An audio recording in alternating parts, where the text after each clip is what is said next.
people in 3D. Yeah. Yeah. Yeah. It is, isn't it? Yeah, it is. It is.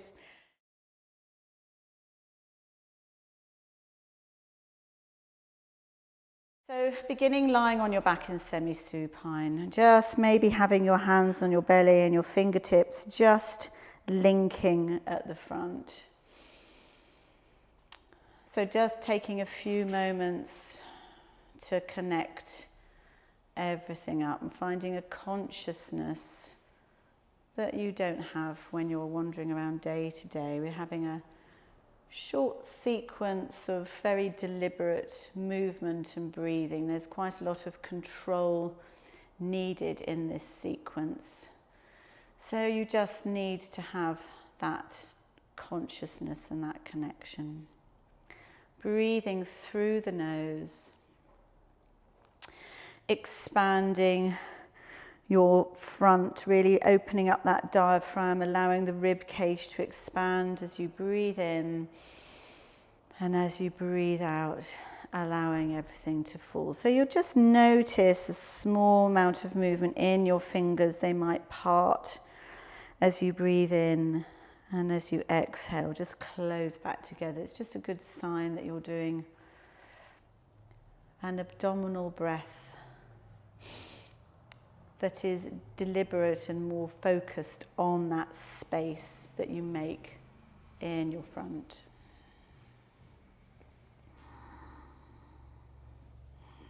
So breathing through the nose unless you have a cold, and just slowing it all down and using the breath as the focal point for your mind. And maybe just you could use a 4-count breath here, just to even the in-breath and even the out-breath, and trying to keep that steady as we go through the warm-up sequence on the mat. So let's just start with a really gentle bridge. Lift the hips up, take a full breath at the top, just gently pressing into your big toes, but using that engagement in the glute, squeezing the sitting bones together to get the lift. And then the next out breath, it slowly places back down, hugging the knees in, just having a little roll from side to side, maybe making circles on your spine, on your back. And however you want to bring yourself up to sit, and bringing the self round into tabletop. So we're just going to really open up the hip and lubricate that joint a little bit more in tabletop. So if you bring your right leg up into the air, so we're going to try and make the big circles here out to the side. So you want to bring it up, open it into a kind of a lamppost sort of movement, bring it forward and bring it down. So let's do it 3 times going one way. You can hear it's quite an effort. And then 3 times going the other way. So from kneeling, you'll come out to the side and bring it round and down. It really gets into that hip. Just 3 times. And then switch sides. So it's coming out to the side and round. Oh no, was I doing lamppost? You can kind of, whichever way you do it one way and the other way, but it's a bit of an angle, and you can really feel yourself working into that joint. That's right, and then Ruth's coming back the other way and out. One thing that's quite nice, if you come out, extend there when you're out to the side as well, Ruth. You can do that if you wanted a bit of extra. So if you just come down, when you come out to the side, extend, yeah, and then bring in. That sort of adds a bit to it, doesn't it? Yes. So from there, we're going to push back into downward facing dog and basically do a similar thing here. So you're raising one leg up into the air, bending the knee and lampposting it, so opening the hip out, and then making big circles going one way. So we're going to be holding downward facing dog for a bit. So if you need to come in and out of it, just bring yourself back down, stop in pose of the child. Ruth's going to be circling 3 times one way, so she's opening it out one way. You can play around with straightening your leg here as well. And then she's, yeah. So just a nice, kind of a yawny, stretchy thing for the hips. And when she's done 3 on both sides, she's going to change legs. But play about with where you can feel a nice kind of, rotation. Yeah, she's lovely. You're sort of, for want of a better thing, making big circles with your knee. Go with the knee, extend the leg, and then go the other way.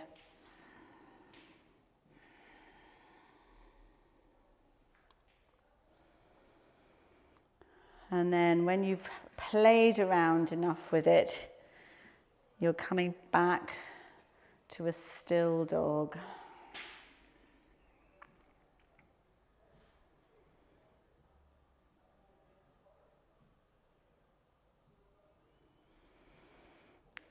And just having a little bit of a walk pedal with the feet in your dog. Just maybe closing the eyes and just feeling where you're stretching. You want to stretch into those calf muscles here. Good. And then turning that walk on the spot into a walk to the front of the mat. And bringing yourselves up into your Utkatasana, your chair pose. So finding the weight even on the feet, but sitting back and able to see your toes, drawing your arms back into your shoulder sockets, keeping all of your front nice and strong as you lift your right leg with control and step it back to the mat into a high lunge. So we're just going to stop in the high lunge while I say this might be a point where some of you might need some padding underneath your knee, because we're going to be doing a few lowers down with the knee. So just in the high lunge, the things to take care of is that you're not letting this all hang out, and this is nice and strong. Your glutes have got some engagement, your arms are back in the shoulder sockets. For this sequence, it's probably easier if we bring our hands into prayer, and we're going to slowly lower the right knee to the mat. Top of the foot, oh no, I think the foot can stay angled actually. So we're going to inhale as we lift the arms up, and exhale, open out to your left leg and breathe. So you want to try and really lift out of the spine here. We don't want any compression at all. Breathing in and breathing out. Breathing in and breathing out. So in one nice fluid movement, trying to keep a straight line from fingertip to fingertip, we're tipping inside the right leg into a twist in our lunge. You can stop there if you want, or if you want a bit more of a challenge, you extend the left leg. Breathing in and breathing out. Breathing in and breathing out, reaching up into those fingertips. If you've got the back leg extended, it's a really strong leg. Then, as you inhale, you're going to bring yourself back up into a high lunge, or lift yourself up if you have your knee on the mat, and exhale straight into Warrior Two. 3 breaths, Virabhadrasana 2. So, keeping your front strong, keeping your torso upright, not leaning forward or back, keeping the outside edge of the back foot gripping onto the mat. See if you can find some engagement, as if you were on a slippery surface and you're drawing both feet together. You'll switch on those adductors. Shoulders are relaxed. So from here, you can either come into Parsvakonasana with your forearm down and the arm is going straight up. But we're going to do the more challenging version, and with a beautiful tip, we're going to come into lunge with a side angle. And this hand is reaching down, but actually just floating in the air, breathing in and breathing out. Breathing in. You can have that forearm on. That's another version of that pose if you're not feeling challenged, like being challenged and energetic today. Inhale, we're coming back into Warrior Two. We're turning into a high lunge and then starting a very controlled sequence where you need full abdominal muscles switched on here. So let's bring hands into prayer. Inhale as you lower the knee down. Exhale, you're going to lift it up and step it through and extend. Take a breath. Exhale into Warrior Three. Inhale, float the foot back into a high lunge. Exhale, the knee comes down. Inhale, you lift back up. Exhale, that foot comes through to the front. Take a breath here and then exhale into Warrior Three. Inhale, the foot comes down. Exhale, the knee. Inhale, we're coming up. And exhale and extend that foot.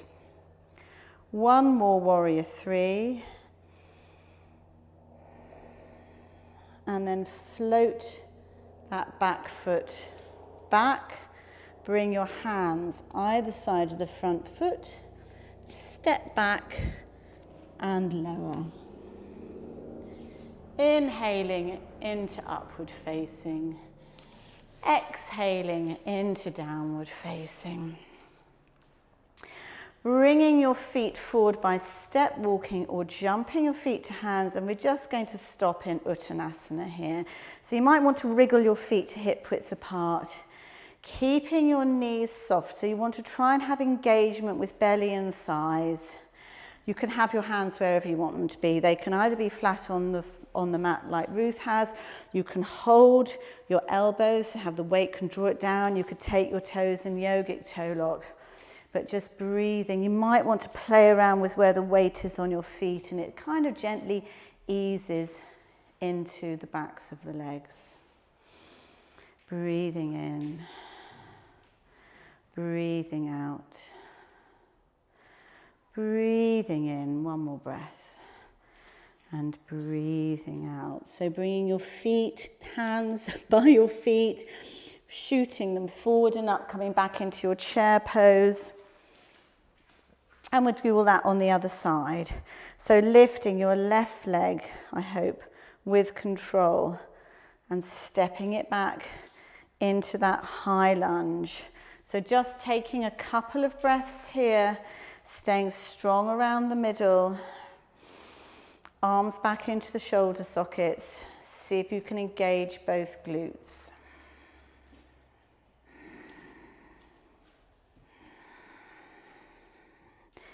So inhaling, bringing your hands into prayer, and we're going to bring the left knee down.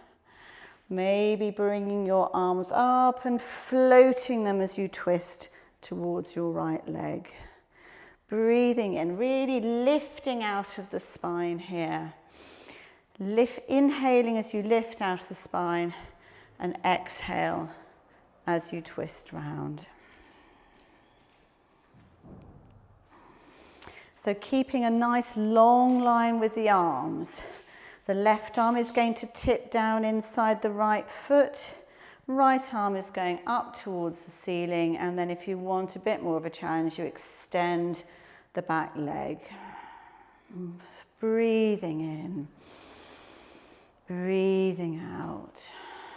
Fingertips really extending up towards the ceiling. Nice strong back leg if you've got it extended. One more breath here.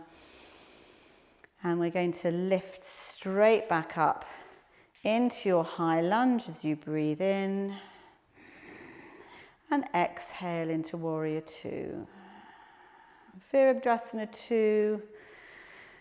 Keeping the front strong, keeping the shoulders relaxed, extending through the fingertips, making sure the knee is tracking over the front foot. Slight engagement in the feet, drawing together to switch on the adductors and trying not to drop into the arch of the back foot.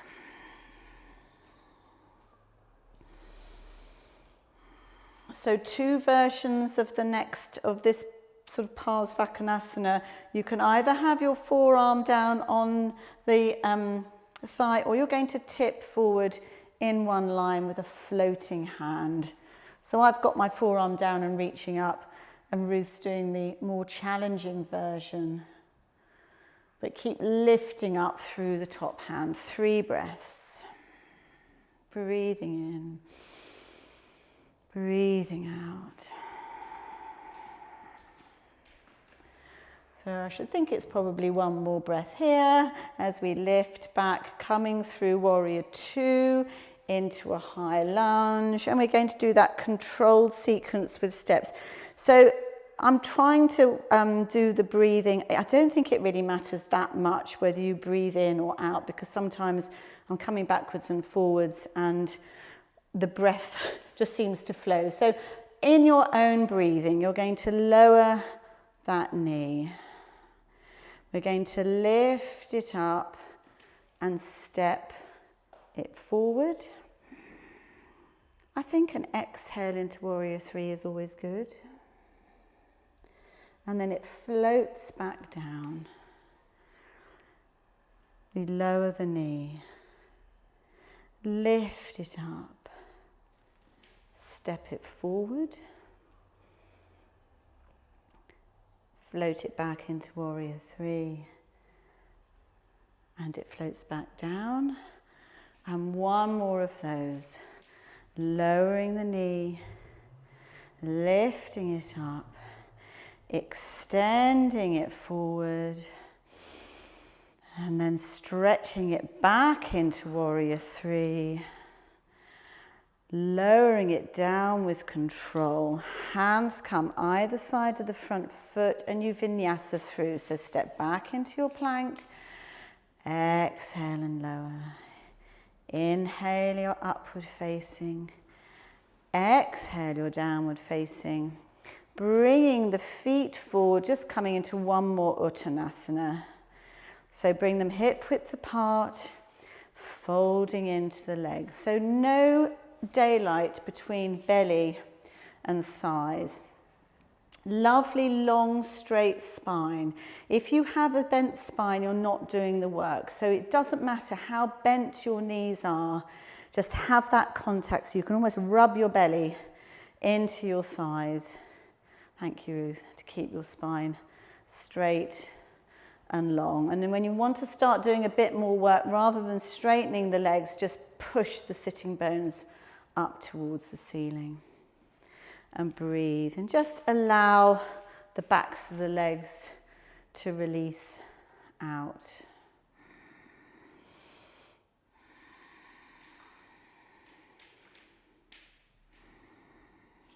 So from here, from your Uttanasana, bring your hands onto the mat. Just heel toe your feet apart into where you know that you can squat.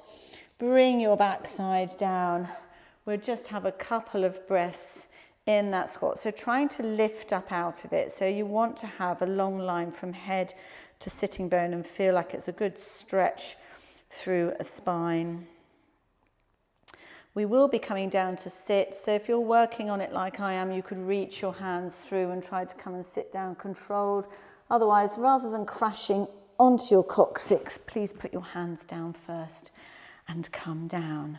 So into our seated pose for this sequence, you're going to take your right leg and fold it back into a sort of a hurdler. So ideally, you've got an L shape here, and this leg is tucked back. Now, if this presents you with issues with your knee, you need to find a comfortable place for your knee. So you move your leg. Sometimes you might even be better for you to be in Januarasana, which I can never pronounce either. So finding a comfortable place for this leg without it pulling on the knee, we're going to turn and face the right leg, because what you're trying to do here is we're going to try and bring this left shoulder down inside the left knee. You can have a bit of bend in that left leg. So we're turning to face and we're bringing ourselves down, and the left hand can come forward and reach for the foot, and the right arm is going to start by opening the right shoulder, extending the right arm backwards, and if you've got yourself quite far down, you can reach that top arm over and find the top foot. So you've really got a good opening up through your right, opening through your right chest, lifting your right rib cage up towards the sky if you're outside, or the ceiling if you're inside. And breathe here and try and soften. I know that might be quite hard in this pose, but see whether you can let go and find a bit of softness and release. Breathing in and breathing out, finding your 4-count breath again. Inhaling and exhaling. One more breath here.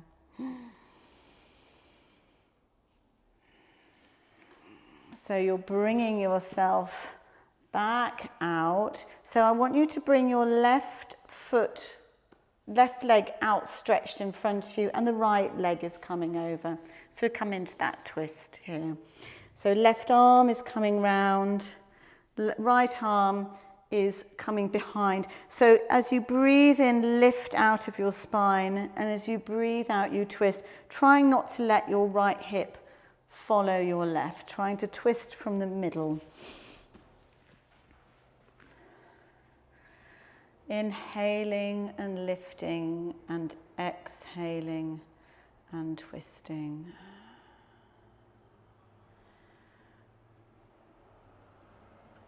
Keeping the breath steady. This is one of those poses it's quite easy to just hang out in. So see if you can keep doing a bit of work by not letting that hip follow the shoulder, keeping it pushed through and keeping on lifting out of your spine. Next in-breath, bring yourselves back to center, shaking out the legs, and then changing side. Yes, do by all means twist into, I saw you heading towards the other side. You can always do that full twist round, which is quite nice. So, knee, as far back as you can. So I can feel it pulling on my left knee because I've got a bit of issue. So I'm going to find a comfortable place for that. So you're turning to face the bent knee and bringing the right arm and shoulder down and opening the left up. That hand comes down and reaches for the foot. Working on getting your shoulder deep inside the leg, and then that left arm can extend. It can stay there. If you've got no issues with your shoulder, it comes up and over without any compromising on the spine. The spine is nice and long. Doesn't matter how high you are here, and it doesn't matter where your arm goes. It can just be reaching out because you'll still be feeling a lot of work. So just trying to breathe, soften, maybe close the eyes and exhale and trying to let it go a bit.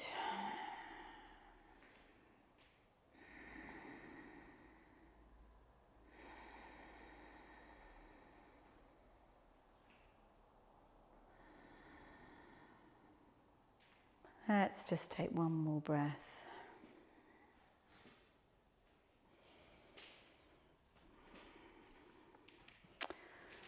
And then you inhale as you bring yourself up. That bent leg is going over the extended leg.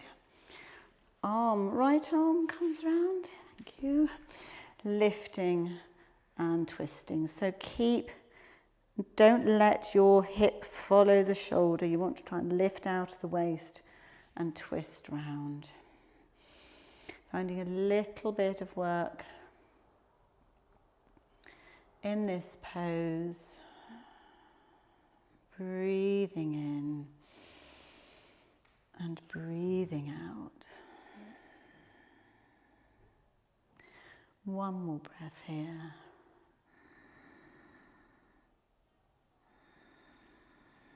And then as you breathe in, lifting up. As you exhale, and you can always, in a twist, you can always open and twist all the way around to the other side. Can be really nice. So from there, extending the legs, reaching the hands forward, and slowly bringing yourself down to lie on your mat. We'll just finish with one more straightening of spine bridge. So just bend your knees, bring your feet to your backside, arms by your side. Inhale and lifting your hips. And then you can just exhale and lower. Slowly, carefully placing the spine, feeling you're getting space between the vertebrae and making it straight and long. And then just bringing yourself into your comfortable Shavasana. So if you've got any props or anything you like to use, bolsters or pillows underneath knees, weights on eyes, anything you like, but try and have everything still. So make yourself comfortable, so with your clothing, and your breath is going back to your normal, just automatic in and out, flowing reflex breathing. Everything will be feeling quite energized, so maybe you can just focus on watching your body as it just settles back into its resting place, into its natural state. Your Shavasana is so important.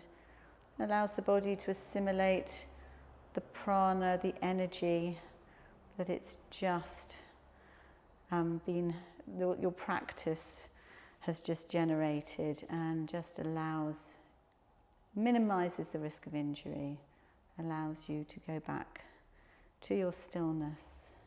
I'm going to leave you here for your Shavasana as long as you want to. Thank you very much for joining us in this sequence. Namaste. And thank you very much to Ruth.